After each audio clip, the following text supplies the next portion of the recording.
Hai teman-teman, selamat datang di channel saya, Suket Ijo Channel. Sebelum kita lanjut ke ceritanya, Suket Ijo Channel ingin berbagi info buat teman-teman sekalian yang sedang membutuhkan sneakers, kaos dan sendal dengan harga yang murah tapi dengan kualitas yang baik. Silahkan kunjungi toko kami, Ravania Lariskan, dan link akan kami sertakan di deskripsi. Berikut sebagian produk-produk yang kami tawarkan.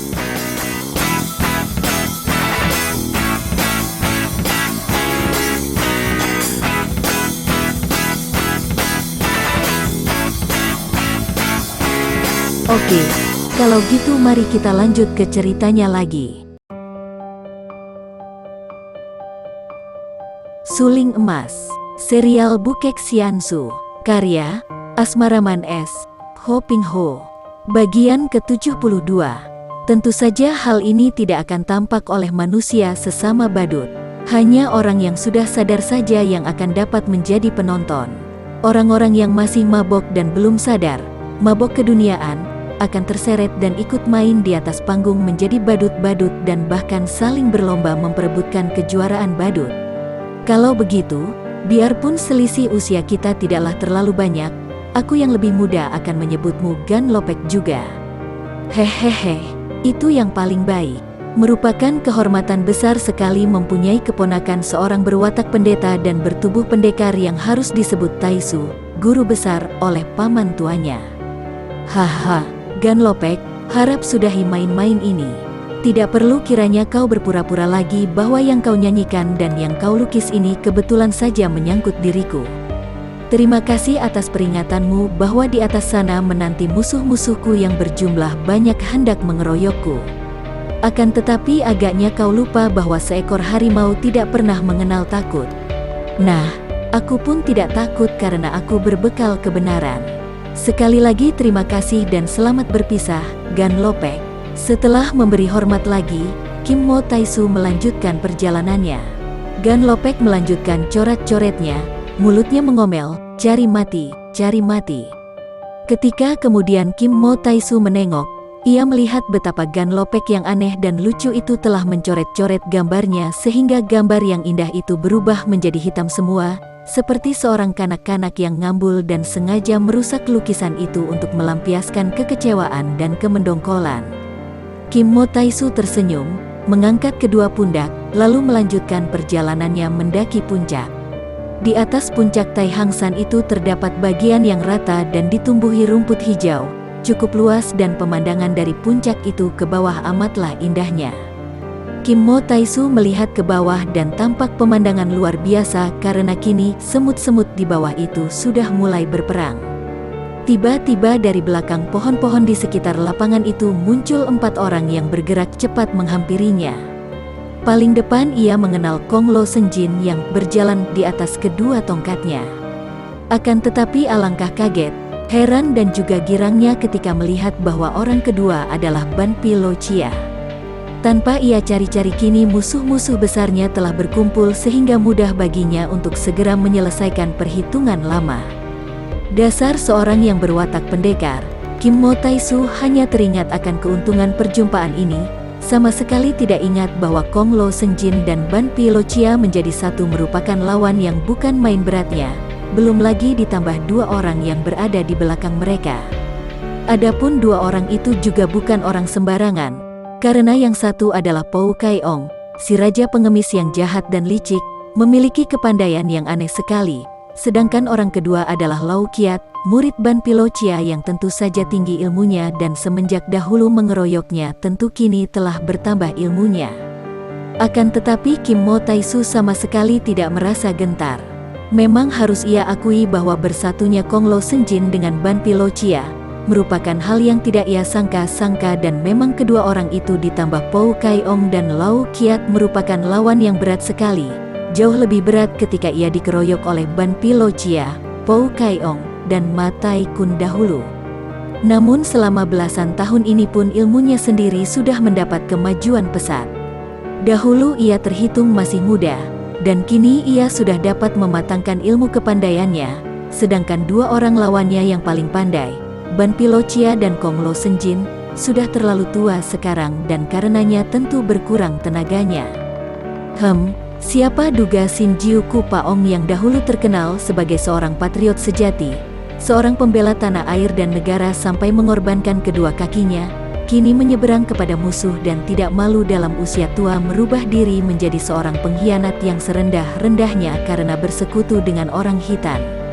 Kim Mo Taisu menegur karena memang hatinya merasa tertusuk dan marah bukan main menyaksikan paman mendiang istrinya itu bersekutu dengan Ban Pilocia, berlaku curang, menggunakan orang Hui Tupang membunuh keponakannya sendiri dan melemparkan fitnah kepada orang lain adalah biasa, akan tetapi mengkhianati negara adalah kejahatan yang rendah, yang akan mendatangkan noda yang tak terhapuskan selama 7 keturunan.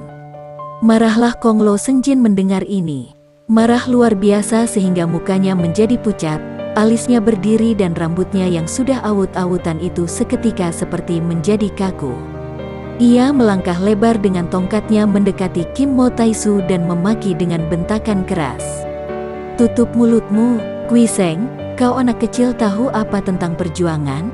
Ketika kau belum terlahir aku sudah berjuang membela negara. Sekarang kau berani memberi kuliah tentang perjuangan kepadaku? Keparat!" Kim Mo Taisu tersenyum mengejek, "Justeru karena kau sudah terlalu tua maka engkau menjadi pikun. Sudah layak kalau orang dinilai dari perbuatannya paling akhir. 1000 perbuatan baik akan terhapus oleh sebuah perbuatan buruk. 1000 perbuatan buruk dapat saja dicuci oleh sebuah perbuatan baik terakhir. Kong Lo Senjin, kau sudah tua, mendekati saat kematian. Mengapa tidak menyiapkan bekal yang baik malah menumpuk dosa dan kecemaran? Mengapa tidak mencari jalan terang malah tersesat dalam kegelapan? Mengapa seorang patriot berubah menjadi pengkhianat? Setan neraka!" Kong Lo Senjin semakin marah. "Aku sudah mengorbankan seluruh keluargaku untuk negara, bahkan mengorbankan kedua kakiku. Aku memang menyuruh bunuh istrimu untuk membangkitkan semangatmu agar kau mengikuti jejakku. Kau yang baru berkorban istri saja sudah ribut dan hendak membalasku. Jangan kira aku takut, kini kau menuduhku yang bukan-bukan. Kau anak kecil tahu apa? Semenjak kerajaan Tang runtuh, selama setengah abad rakyat kita ditindas oleh raja-raja lalim. Mula-mula mereka baik, akan tetapi akhirnya sama saja. Keadaan begini harus diakhiri dan bangsa hitam yang jaya sajalah yang akan dapat membantu merubah keadaan. Dengan bantuan bangsa hitam, aku akan mendirikan kembali kerajaan Tang yang megah. Kau, Kim Mo Taisu, kalau kau mau membantu kami, aku dan sahabat-sahabatku ini akan melupakan segala urusan di antara kita yang sudah lewat, dan mari kita bangun kembali kerajaan Tang dengan bantuan sahabat-sahabat hitam. Kelak kau akan menjadi raja muda, karena kau masih terhitung mantu keponakanku." Kim Mo Taisu memandang dengan mata terbelalak, kemudian bertanya, suaranya perlahan dan lirih, "Dan kau menjadi kaisarnya?" "Siapa lagi? Akulah raja muda kerajaan Tang yang terakhir," jawab Kong Lo Senjin sambil membusungkan dada. "Celaka," pikir Kim Mo Taisu. Kakek ini sudah menjadi gila. Menjadi kaisar kerajaan Tang yang dibangun dengan bantuan bangsa hitam, sama saja dengan memasukkan barisan serigala ke dalam rumah. Apakah kalau seandainya bangsa hitam berhasil, mereka mau menyerahkan kekuasaan kepada Kong Lo Senjin? Kepada seorang kakek lumpuh, membayangkan betapa kerajaan dikuasai oleh seorang kaisar lumpuh, Kim Mo Taisu menjadi geli hatinya dan tak tertahankan lagi ia tertawa tergelak. "Hahaha, Kong Lo Senjin, kiranya engkau sudah menjadi gila. Tak usah kau melamunkan yang bukan-bukan karena sekarang juga kau harus menebus kematian istriku dengan nyawamu. Adapun teman-temanmu ini, terutama sekali Ban Pilocia, juga takkan lepas dari tanganku karena dia harus menebus kematian adik istriku.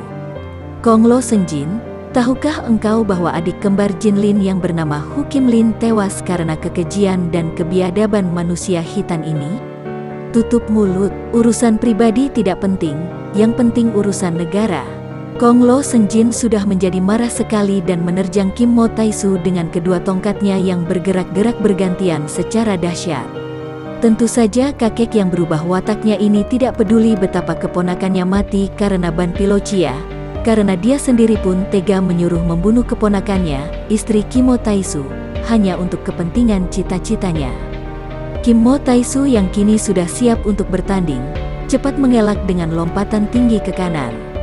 Ketika kakinya kembali menyentuh bumi, tangan kanannya sudah memegang sebatang pedang, tangan kirinya memegang sebuah kipas. Memang semenjak ia mengambil keputusan untuk mencari musuh-musuh besarnya yang terdiri dari orang-orang sakti, dan mengingat akan pengalamannya ketika ia dikeroyok tanpa memegang senjata, Kim Mo Taisu sudah mempersiapkan diri dengan sepasang senjatanya yang lengkap, yaitu pedang dan kipas. Begitu lawannya mendesak maju, sekaligus Kim Mo Taisu menggerakkan pedang dan kipas. Pedangnya mainkan Pat Sian Kiam Hoat dan kipasnya mainkan Lo Hai San Hoat yang merupakan pasangan luar biasa dan hebat. Betapapun saktinya Kong Lo Senjin menghadapi serbuan sepasang senjata aneh yang mengeluarkan angin pukulan dahsyat ini, kakek itu terhuyung ke belakang.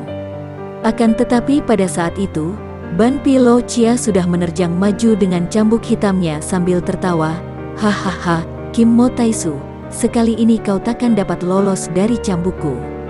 Betapa kaget hati kakek hitam raksasa ini ketika ujung cambuknya menyambar dan dekat dengan tubuh lawan. Ujung cambuk itu terpental kembali seakan-akan ada tenaga luar biasa yang menolaknya. Kiranya kebutan kipas di tangan kiri Kim Mo Taisu telah berhasil mendorong kembali ujung cambuk itu. Dari gerakan ini saja dapat dibayangkan betapa hebat tenaga Sin Kang Kim Mo Taisu, dan diam-diam Ban Pi Lo Chia merasa khawatir. Ia maklum bahwa selama belasan tahun ini, Kim Mo Taisu telah mendapat kemajuan pesat sekali dan dalam hal tenaga dalam saja ia sudah tidak dapat menandingi lawannya. Biarpun begitu, kakek raksasa ini tidak takut, apalagi pada saat itu, Pou Kai Ong dan Lau Kiat sudah menyerbu maju untuk membantu. Yang hebat dan tak tersangka-sangka oleh Kim Mo Taisu adalah Pou Kai Ong. Begitu Raja Pengemis ini bergerak menggunakan sebatang tongkat pengemis, terdengar angin menderu dan serangannya berbahaya sekali. Kiranya Raja Pengemis yang sebaya dengannya itu, juga telah memperoleh kemajuan hebat. Hanya Lau Kiat murid Ban Pi Lo Chia sajalah yang merupakan lawan paling lemah di antara 4 orang ini. Namun pengeroyokan mereka cukup berbahaya dan membuat Kim Mo Taisu harus mengerahkan seluruh tenaga dan mengeluarkan semua kepandaiannya. Pertandingan berlangsung dengan amat hebatnya. Betapapun dia dikurung dan tidak diberi kesempatan oleh 4 orang pengeroyoknya, namun Kim Mo Taisu kadang-kadang menggunakan kesempatan untuk mengerling ke bawah puncak, untuk melihat kalau-kalau ia dibutuhkan oleh Panglima Bala Tentara Sung. Di bawah puncak juga terjadi perang hebat antara pasukan-pasukan hitam melawan bala tentara Sung. Terjadilah penyembelihan manusia besar-besaran oleh kedua pihak. Penyembelihan dan pembunuhan kejam tanpa sebab-sebab pribadi, hanya untuk memenuhi kehendak beberapa gelintir manusia yang ingin melihat cita-citanya terlaksana. Bunuh-membunuh, yang kalah roboh dan harus mati, yang menang tertawa dan hidup. Seolah-olah yang menang lupa bahwasannya mereka pun hanya menang untuk sementara saja, menang untuk waktu yang tidak lama, karena maut tentu akan datang menjemput nyawa mereka untuk menyusul nyawa mereka yang kalah. Pedang dan golok yang memang haus darah, menusuk membacok mencincang hancur tubuh lawan yang kalah, senang hati menyiksa yang kalah. Seolah-olah mereka ini lupa bahwasanya sebelum maut kelak mencabut nyawa mereka, akan tiba masanya mereka mengalami suka dan derita sebelum mati, mungkin jauh lebih mengerikan dan lebih sengsara daripada penderitaan mereka yang dicincang dalam perang. Lupa bahwa siksaan dalam bentuk penyakit sebelum mati kadangkala amat mengerikan dan sengsara. Dalam mengejar hasrat dan nafsu, manusia lupa bahwa tidak ada yang menang atau kalah dalam kehidupan manusia. Yang menang mutlak dan abadi hanya Tuhan. Karena itu, bahagialah mereka yang mengabdikan diri sebagai hamba Tuhan, sebagai prajurit Tuhan yang bersenjatakan kasih, yang hanya mengharapkan damai dan tenteram di dunia, tidak ada perang, tidak ada bunuh-membunuh, tidak ada benci, tidak ada dendam. Yang ada hanya kasih sayang sesama hidup, bergembira melihat orang lain bersenang, prihatin dan mengulurkan tangan menolong melihat orang lain bersusah. Kalau hidup antar manusia sudah seperti itu, hidup antar negara tentu menjadi demikian pula. Tidak ada bentrok politik, tiada perang agama, tiada perbedaan di antara bangsa, penuh kasih, penuh toleransi. Amboi, alangkah nikmat hidup di dunia dalam keadaan seperti itu. Kim Mo Taisu benar-benar seorang pendekar sakti. 4 orang lawannya adalah orang-orang luar biasa, ahli-ahli silat yang sudah mencapai tingkat tinggi.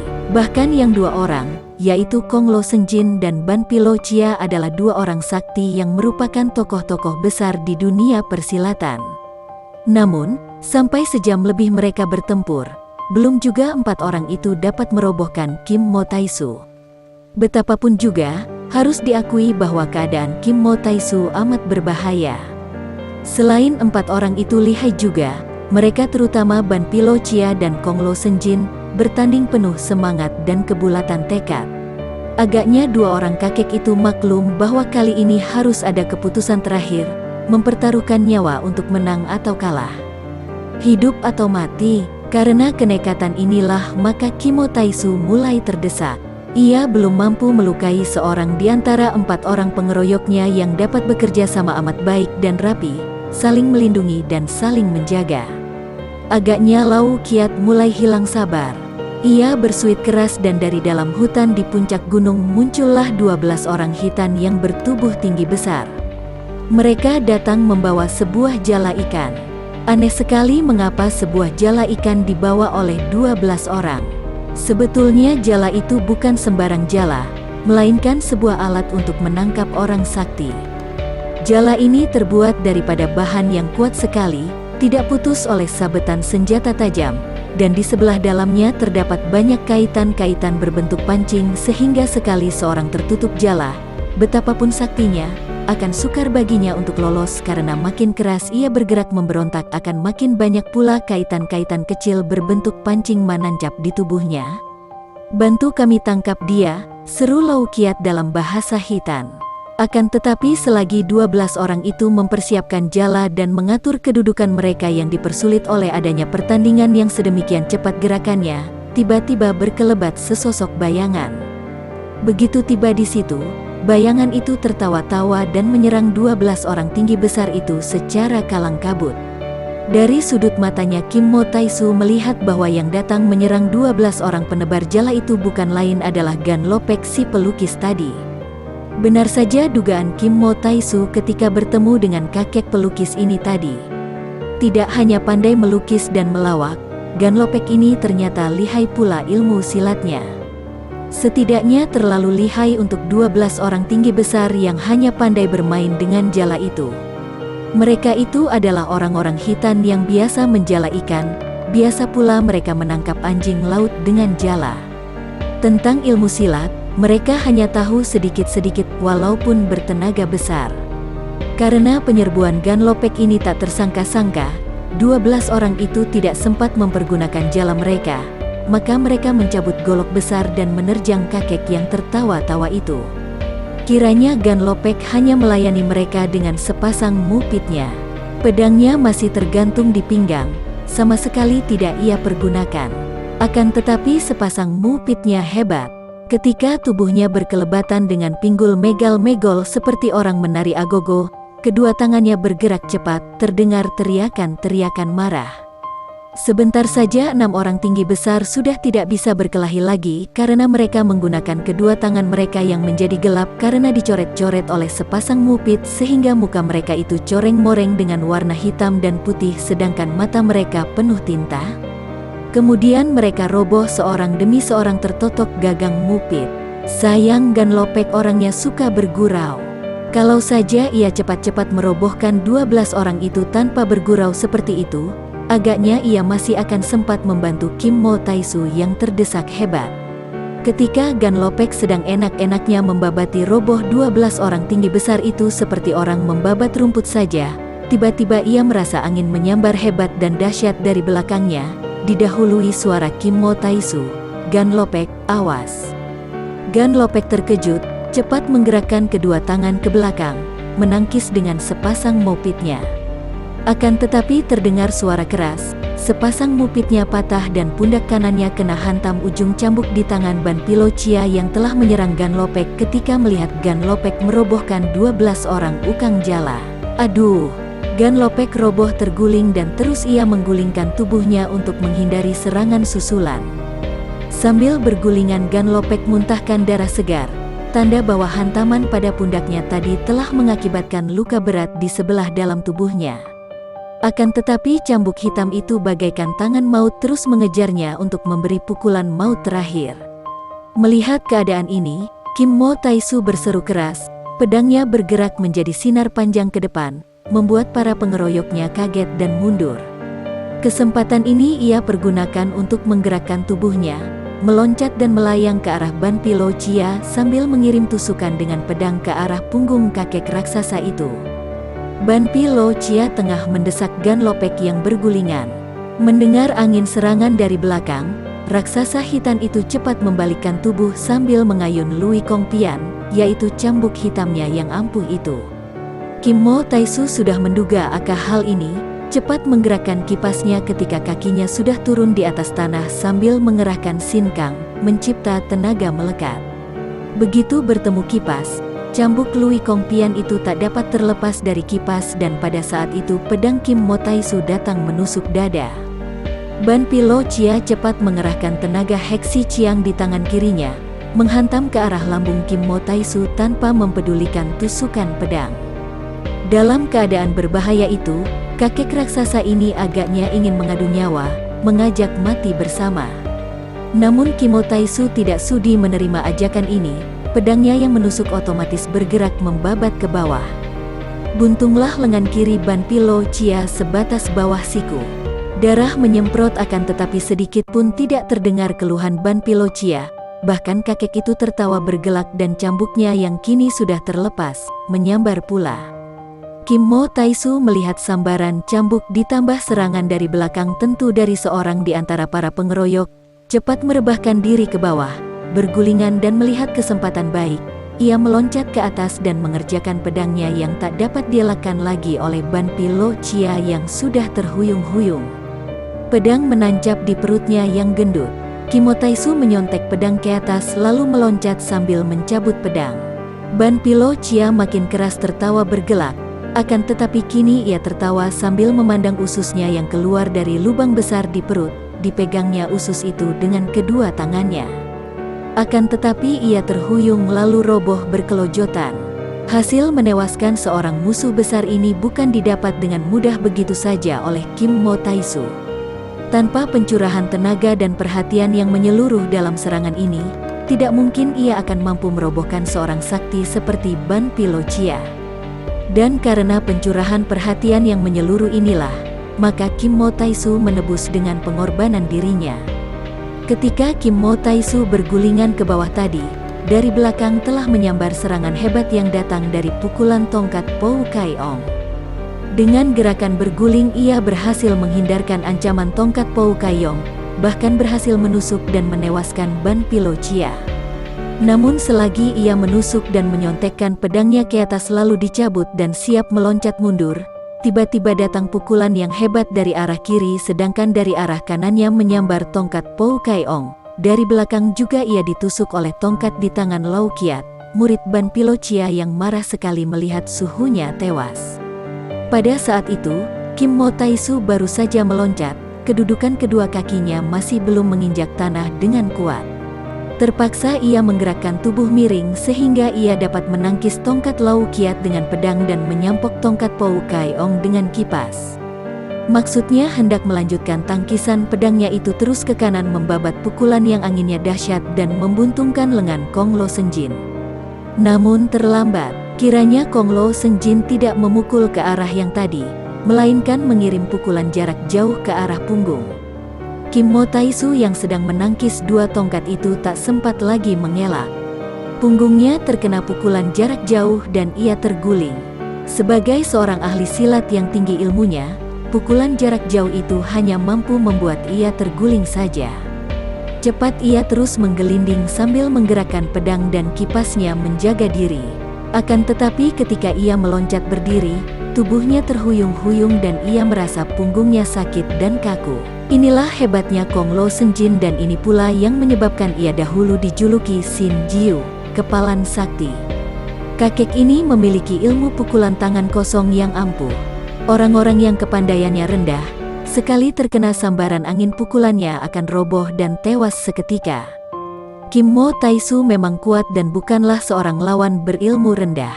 Akan tetapi tadi ia sedang menangkis dan ternyata kakek lumpuh itu telah mengirim pukulan, tepat pada saat ia menangkis dan dengan tepat pula memilih bagian yang pada saat itu kosong. Tadi Kim Mo Taisu menangkis dengan pengerahan tenaga Sin Kang karena maklum bahwa kedua tongkat itu digerakkan oleh dua lawan yang lihai. Oleh karena inilah maka tentu saja tenaga Sin Kangnya dipergunakan dan disalurkan ke dalam kedua lengan, sehingga bagian punggungnya yang amat kuat itu menjadi kosong dan lemah. Kim Mo Taisu terkejut, maklum bahwa ia telah menderita luka berat. Ia memuntahkan darah hidup, akan tetapi segera dapat mengatur pernapasan dan serangan berikutnya dari ketiga orang itu dapat ia hadapi lagi dengan gerakan yang cukup kuat dan cepat. Memang hebat kekuatan Kim Mo Taisu, kuat dan ulet berani dan pantang mundur.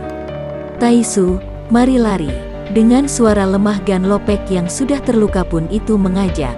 Gan Lopek terluka hebat oleh pukulan ujung cambuk Ban Pilocia, dan tak mungkin kuat lagi menghadapi lawan-lawan yang tangguh itu, maka ia mengajak Kim Mo Taisu melarikan diri. Ia melompat pergi dari tempat itu. Akan tetapi Kim Mo Taisu tidak mau melarikan diri. Ia melawan terus dengan nekat, sungguh pun punggungnya terasa makin sakit. Gan Lopek berlari pergi sambil menarik napas panjang. Tentu saja ia tidak bisa nekat seperti Kim Mo Taisu. Dia adalah orang luar yang tidak tahu menahu tentang urusan mereka. Kalau tadi ia turun tangan membantu Kim Mo Taisu adalah karena ia melihat 12 orang hitan itu hendak menggunakan jala yang ia kenal dan tahu amat berbahaya itu. Pula ia memang merasa simpati dan suka kepada Kim Mo Taisu yang namanya terkenal harum. Ia sudah turun tangan menolong Kim Mo Taisu dengan jalan merobohkan 12 orang tukang jala. Dan ia pun baru saja tertolong oleh Kim Mo Taisu dari ancaman maut di tangan Ban Pilocia. Sudah impas, akan tetapi dia sudah terluka dan tak mungkin nekat memberikan nyawanya tanpa sebab. Kim Mo Taisu boleh nekat, mungkin mempunyai alasan yang kuat untuk tidak melarikan diri. Memang wawasan Gan Lopek itu benar. Andai kata Kim Mo Taisu tidak berhadapan dengan Kong Lo Senjin, agaknya ia pun akan melarikan diri. Lawan juga menggunakan kecurangan dengan mengeroyok, maka melarikan diri bukanlah hal yang memalukan. Akan tetapi sekarang ia berhadapan dengan Kong Lo Senjin. Semua perhitungan harus diselesaikan saat itu juga. Pertandingan antara Kim Mo Taisu dikeroyok 3 orang lawannya masih berjalan seru. Biarpun Kim Mo Taisu telah terluka berat, akan tetapi pihak pengeroyok juga telah kehilangan Ban Pilocia. Kini Kim Mo Taisu hanya dapat membatasi diri dengan bertahan, karena kalau ia terlalu banyak menghamburkan tenaga untuk menyerang, tentu keadaannya akan makin payah dan berbahaya. Pada saat lawan menyerang saja ia mengandalkan gegesitannya mengelak sambil balas menyerang dan dengan cara ini ia dapat menghemat tenaganya. Ia sudah bertekad bahwa biarpun akhirnya ia kalah dan tewas, ia harus dapat merobohkan Kong Lo Senjin lebih dahulu. Pada saat yang amat berbahaya bagi Kim Mo Taisu itu, tiba-tiba muncullah Bu Song dan sepasukan tentara. Bagi teman-teman yang menyukai video ini, silahkan subscribe, share, and like. Jangan lupa nyalakan bunyi loncengnya untuk mendapatkan video-video terbaru dari kami, agar kami terus bersemangat dalam membuat video-video yang menarik. Mohon maaf kalau masih banyak kesalahan di sana-sini. Semoga kedepannya kami bisa lebih baik lagi. Terima kasih.